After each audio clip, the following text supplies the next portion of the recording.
àsìkò yìí ó dá mi lóhùn ayọ̀ o àsìkò yìí ó dá mi lóhùn ayọ̀ o tènìyàn bá pẹ́ nínú òṣì àárẹ̀gbin tènìyàn pẹ́ nínú ìyà àràbùkù o àsìkò yìí ó dá mi lóhùn ayọ̀ o akí gbogbo ẹ̀yin tẹ́ ń wò wá káàkiri gbogbo àgbáláyé ibi tó dùn ikú sí ọlọ́run á dá yín lóhùn ayọ̀ ọlọ́run á sì kí ni ọlọ́run á dá yín lóhùn ayọ̀ àná mo ti fẹ́ ṣe fídíò yìí ṣùgbọ́n iṣẹ́ pọ̀ lọ́wọ́ mi ọwọ́ mi dí tá a gbọ́ pé ọwọ́ dí èmi mo ń jẹ bẹ́ẹ̀ ọwọ́ dí ẹ wo ìṣẹ́ òṣì kò ní jẹ́ tèmi àti ẹ àṣé àwọn èèyàn ń wá owó àṣé àwọn èèyàn nídìí owó àṣé nǹkan ṣe àwọn èèyàn lágọ̀ọ́ ara wàá tún ní mo dé wàá ní ọmọọba ọ̀rọ̀ ti pọ̀ ju kíní kan tó bá sọ bẹ́ẹ̀ fún àǹfààní àwọn tó bá rí mi gbọ́ dáadáa òun ni mo ṣe fídíò yìí fún ẹ wo ti promo package tá à ń ṣe lọ́wọ́ àwọn èèyàn rà á àwọn èèyàn dẹ̀ ń dúpẹ́ ẹ wá wo ti ọ̀sẹ̀ tí bàbá wa sọ mẹ́ta tẹ́ni tó ra mọ́tò tó kọ́lé tí mo ní káwọn èèyàn náà jẹ àǹfààní rẹ̀ àwọn èèyàn jẹ àǹfààní rẹ̀ tí ọlọ́run bá ti ṣe nǹkan fún yín nípasẹ̀ àbáwá Suleiman Lawal ẹ máa sọ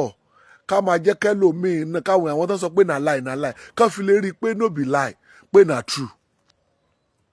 bẹ́ẹ̀ nǹkan tó ṣe pè mí nìyẹn mo ti ń try nọ́mbà ẹ nìyẹn láàárọ̀ yìí pé kí n tiẹ̀ pé kí gbogbo èèyàn kẹ́ gbọ́ ṣùgbọ́n bóyá kò tí ì jí ni àṣé àwọn tí wọ́n lo ọṣẹ yẹn tí wọ́n rí ìyanu àṣé wọ́n tiẹ̀ pọ̀ ní ọ̀sẹ̀ tá à ń sọ pé káwọn èèyàn kí wọ́n ọ̀dà yẹn tí a bá sọ ní mẹ́ta yẹn àṣé àwọn tí wọ́n lò ó tí wọ́n dẹ̀ rí iṣẹ́ rẹ̀ àṣé wọ́n tiẹ̀ pọ̀ wọn làwọn kan tún mẹ́sẹ̀gì mi báyìí mo lè sọ̀rọ̀ tán pé àwọn ọ̀kànrà ti sọ ní àwọn náà ti fẹ́ parí ilé àwọn ti fẹ́ ṣe gbá àwọn ti fẹ́ ṣàwo mo ní tí mi ò bá wá ṣe fídíò ńkọ́ àwọn ò fẹ́ káàsì ẹ̀ ni mo ní ẹ fẹ́ káàsì kí ni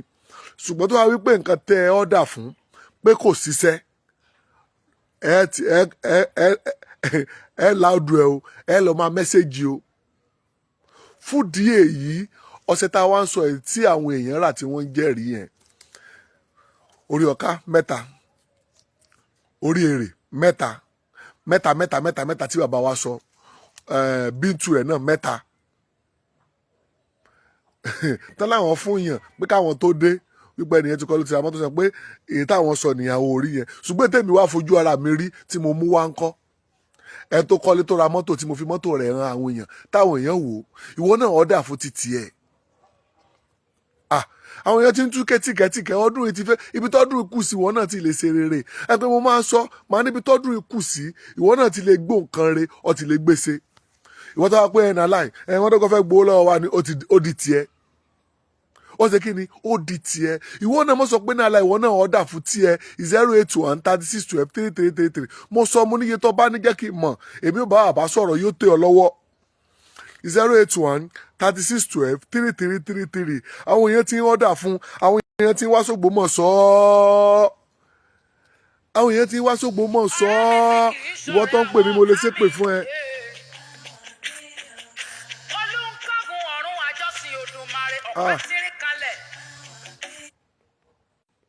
ẹ má bínú kọ́ọ̀ ni ẹ má bínú ẹ dákun ẹ má bínú àwọn èèyàn tí ń ọ̀dà fún ìwọ náà try láti ọ̀dà fún títí ẹ ìwọ náà ṣe kí ni ìwọ náà ọ̀dà fún 08136123333 0813612. ẹ má bínú jàre kọ́ọ̀ ni ẹ má bínú ẹ dákun àwọn èèyàn ó gbọ́ ọ̀rọ̀ ni pé mọ́ pè mí drop message sí WhatsApp 08136123333 08136123333 ìwọ náà ọ̀dà fún tiẹ̀ kí ni mo sọ ìwọ náà ọ̀dà fún tiẹ̀ ìwọ náà lẹ́rìí ayọ̀ níbi tọ́dún ikú sí lẹ́rìí ayọ̀ àbí kọ́kàn sí bàbá wa Suleiman Lawal Ẹgbẹ́jí Ògbómọ̀ṣọ́ mo sọ fún yín ibikíbi tẹ́ bá wà sọ fún ọlọ́kadà sọ pé ọ̀nà sọ́dọ̀ Alhaji Suleiman Lawal Ẹgbẹ̀jì Ògbómọ̀ṣọ́ wọ́n gbé dọ́dọ̀ wa 081 3612 3333 kì í ṣe nọ́mbà bàbá ni mo pè ń wo torí ìwọ tó ń pè tó yà pé bàbá mo fẹ́ bá sọ̀rọ̀ màá sọ fún pé kó pe nọ́mbà bàbá ìwọ tó bá fẹ́ ọ́dà nọ́mbà mi ni mo pè yẹn ìwọ tó bá fẹ́ ọ́dà ní o 081 3612 3333 ìwọ náà ọ́dà fún tiẹ̀ ibi tọ́dún ikú sí ìwọ náà lè so rere gbogbo àwọn tá à ń sọ fún oní pródọ̀tì tẹ́fẹ́ ọ̀dà fún pródọ̀tì làwàfín gbogbo ẹ̀ tí àṣejẹ tí páúdà aláṣejẹ téèyàn lè jẹ téèyàn fi lè rówó tó wà nù rẹ̀ ẹ̀yin náà ọ̀dà fún yẹn náà ọ̀sẹ̀ ní mẹ́ta tó ní kíní mẹ́ta ìwọ náà ọ̀dà fún 081 3612 3333 mi ò bẹ àwọn èèyàn gbọ́ mi yé dáadáa ìwọ náà tiẹ̀ try rẹ̀ wò ìwọ tó pé nàlá ìwọ tó ti lo sẹ́ mo dẹ̀ tún wá sọ fún ẹ o mọ́ gbàgbé o iṣẹ́ yẹn lágbára tó bá ti wá ọ̀dà fún iṣẹ́ yẹn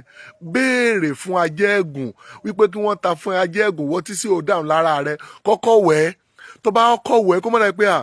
iṣẹ́ tó mo bá polówó àárí rárá o kọ́kọ́ wẹ̀ ẹ́ tó bá kọ́kọ́ wẹ̀ ẹ́ kó tó wo iṣẹ́ yẹn mi ò rẹ́ni tó wọ iṣẹ́ yẹn tó àpáyé ń sẹ́ nìyẹn o mi ò rẹ́ni tó tí ì wẹ̀ tí ò tí ì dúpẹ́ lọ́wọ́ mi